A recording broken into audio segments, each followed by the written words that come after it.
Coach Bokbok umamin na si BBM ang nagpakulong kay PRRD habang si La Torre, Marbil at Remulla todo tanggi. Eh si BBM po umamin eh. 'Di ba? Proud na proud pa nga siya eh. Nung nadala po nila, nagpa-press con po si BBM. Ang sinasabi niya po na kapag tulungan sila sa ICC, sa Interpol. Papakinggan niyo po, pagkahuli, ilang oras lang yun eh. Siya nga nagkumpirma, may oras pa nga, di ba, na nadala na. Tuwan-tuwa siya, kala niya, dagdag points eh. Oh. Tuwan-tuwa. Alam niyo po kasi, utak po nila yan, akala nila magiging pabor sa kanila, sa totoo lang po. Akala nila, pag nawala si Duterte, uy, galing mo, napakulong mo yung naniniwala po kasi sila na sa mga propaganda nila na si Duterte ang kalaban ng mamamayang Pilipino. O ngayon, na-realize nila, too late. Bagsak na sila lahat sa rating. May naglalabas po ng mga survey, mataas na naman si BBM, wala naniniwala. Ano ba yun? Strat-based po. Sino ba kayo? May nalalaman pa kayo strat-based stratin yung mukha nyo. Hindi po pwedeng kahit sino mag-survey, tatanggapin na lang. Utot nyo, Octa Arts, Dancers, Singers, Mixed Martial Arts. Hindi kami Heart Quezong Sipon. Salamat sir sa mga info. Ingat lagi sir at God bless you more. Dapat patawag sa Quadcom si Jarrett. Sabi niya si BBM daw. Umami naman si BBM, di ba? Sila talaga eh. Alam nga naman siya, hindi siya yung gobyerno. Badong, si Bokbok Jarrett pala, sinasabi mong vlogger na pinipindot ng tawa niya. Wala daw siyang pake kahit negative si Marcos. Basta nakakulong na daw si Digong. Hindi po, ganyan po lahat sila. Hindi lang po si Jarrett yan. Ano yan eh, alam mo mga walang utak yung mga yan. Iisa lang po sasabihin yan. Unlike po sa mga Duterte, may kanya-kanya po kaming utak. Sa kanila po, putya, iisa lang yan. Ito ang sasabihin natin, ito ang linya natin. Kaya yan, di ba matagal ko nang sinasabi yan, na di ba na, nakakulong pa rin si Digong. O, sa lahat po ng vlogger nila yan. Hindi nila alam gagawin kay BP Inday Sara. Nang nasa dahig, galit sila. Nang umuwi, nag-endorse na Taranta. Talino po si Sara, endorse si Amy. Di alam ng karamihan magagamit ni One Day Sara yung pagnanalo. Correct. Synchronize ang BBM vlogger. Kaya po walang katuturan. Kasi nakikinig lang sila, hindi nila alam yung totoo. Tandaan nyo po, ito po ang paliwanag ha. Sino po ang pagkatotohanan po sinasabi nyo, simple lang po ang paliwanag. Kasi totoo eh. Nakikita nyo po yung mga mister na nahuli na misis, di ba? O saan ka na naman galing? Overtime kami. Overtime ka? Bakit hindi ko nakikita? Alam niyo yan, yung iikot. Kasi ganito. Pero samantalang yung mga tapat na mister, saan ka galing? Nag-inuman kami ni paring Dahil minsan lang siyang umiinom, naniniwala si misis. Pucha, nag-overtime tapos amoy babae. Yung paikot-ikot po paliwanag. Tignan niyo po pinaliwanag ko na po to, kaya lang putol-putol po yung ating nun. Sa pagpapaliwanag po sa pagpapakulong kay Tatay Digong. Ang gulo nila, di ba? May nagsasabi, hindi tayo nakipagtulungan sa ICC. May nagsabi, nakipagtulungan tayo sa Interpol. Simple lang po. No? Sa atin po nagsasabi ng totoo.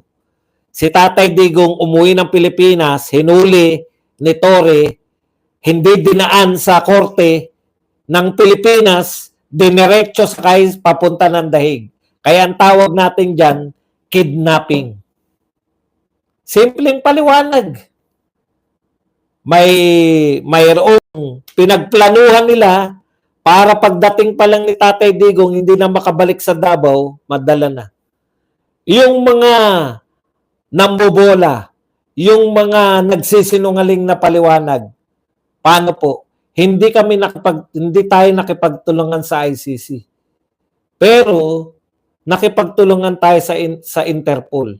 Pero yung Interpol ay ang sinusunod niya yung ICC dahil ang ICC wala namang pulis ka Interpol ang tinulungan dahil meron tayong sa Interpol hindi natin sinusunod yung ICC dahil wala silang jurisdiction pero Interpol dahil meron tayong kasunduan susundin natin Interpol sinabi ng Interpol pero ang ICC meron warrant of arrest binigay sa Interpol kaya yung Interpol ang sinusunod natin kahit wala pang utos yung Interpol. Ang gulo, di ba? May paliwanag pa si Remulla eh. Alam niyo po, hindi naman natin pinahuli yung bansa. Tao naman yung pinahuli. Tao daw yung pinahuli, hindi daw yung bansa. Naknam po pa. Congratulations, Coach Jarrett, at nilaglag ang puno mong bangag. Traidor ka rin pala sana all. Jesus ang pangalan ni Remulla.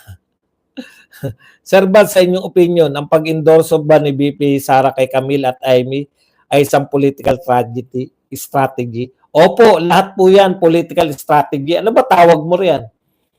Lahat po na nangyayari ngayon, political strategy yan. Di ba? Yan po ay political strategy. Ang ingay mo, magbago ka na. Okay. Maingay ko, pero pwede ba huwag ka na masunod? Kaka-insulto ate na sagutin ng tawa, tinatanong na maayos, isa ka rin bobo at mag-isip ka bago ka pumili. Hindi ko naintindihan. Tawa daw ang sinagot ko. Shut up. Pinasya-shut up na ako. Di bali nakakulong, bayani naman ng turing. Di ba? Sa kanya na matuwid ang utak. Tinanggalan ng budget si Bukbuk. Hindi, akala niya maganda yung sinasabi niya. Mahina nga utak. Nag-survey si KPL dito sa Davao City, Zero Sinograles. Nakita kasi ni Sara kahit paano may pakinabang kay Amy. Ako, ito. Tatapatin ko po kayo nung praktikalidad. Kasi marami nagtataka eh. Sa totoo lang po, politics is addition. Si Camille po tsaka si Amy, laglagi na yan eh, 'di ba? Pero alam niyo, nasa bingit sila, malapit lang sila sa 12. Hindi naman po sumusuway ngayon si Sara sa kanyang ama. In fact, lahat po ng Duterte supporter at lahat po ng Duterte candidates sinusuportahan po ni BP Sara. 10 nga eh, 'di ba? May dalawa pa eh. Dinagdag niya lang. Di ba? Practical lang yun. Kung nanalo yung dalawa, dagdag boto yan sa kanya. Wala naman siyang nilalaglag eh. Nakukuha po ninyo yun, wala po siyang nilalaglag. Kaya sa akin, okay pa rin yung kay BP Sara. Kaya lang, kung personal, pwede nyo naman, hindi nyo matanggap si Amy. Ako, hindi ko siya matanggap eh. Hindi ko siya iboboto, pero wala akong nakikitang mali sa ginawa ni BP Sara. Kasi pag nanalo yan, sigurado yan na boboto yan para siya ay hindi ma-impeach. Para hindi siya matanggal sa pwesto. Ganun lang po yun. Kasi kinumpleto lang yung 12. Ngayon, di naman na po sila. Kala nyo ba binoboto pa sila? Mas nakakahiya po yun. Tapos, madadagdag pa po yun sa stock ni BP Sara na talagang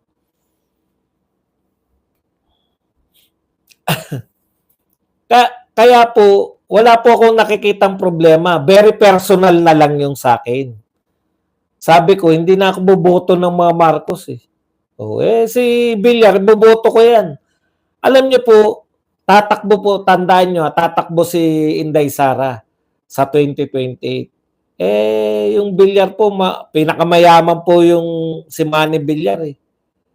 Pinakamayaman po yan. Magpupondo po yan. Isa po yan sa magpupondo kay Sara Duterte.